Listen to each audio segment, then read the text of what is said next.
జై శ్రీమన్నారాయణ.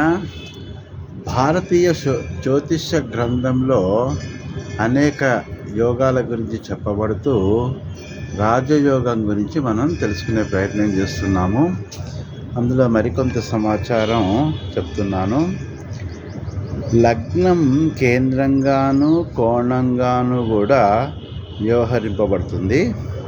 కాబట్టి ఎటువంటి రాజయోగం కూడా ఈ సందర్భాల్లో ఏర్పడుతుంది.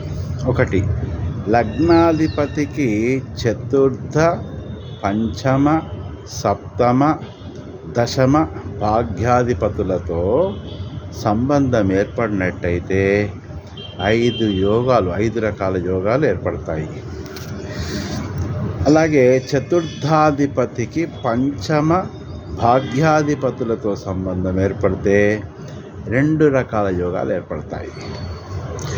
పంచమాధిపతికి సప్తమ, దశమాధిపతులతో సంబంధం ఏర్పడితే మరో 2 రకాల యోగాలు ఏర్పడతాయి. సప్తమాధిపతికి భాగ్యాధిపతితో సంబంధం ఏర్పడితే ఒక యోగం ఏర్పడుతుంది. భాగ్యాధిపతికి దశమాధిపతితో సంబంధం ఏర్పడితే కూడా ఒక యోగం ఏర్పడుతుంది.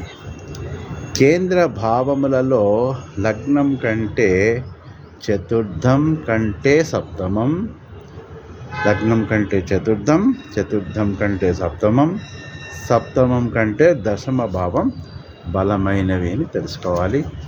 జై శ్రీమన్నారాయణ. రాచకొండ రామాచార్యులు, జ్యోతిషులు, triple post graduate and LLB high court practising lawyer. జై శ్రీమన్నారాయణ. రాచకొండ రామాచార్యులు.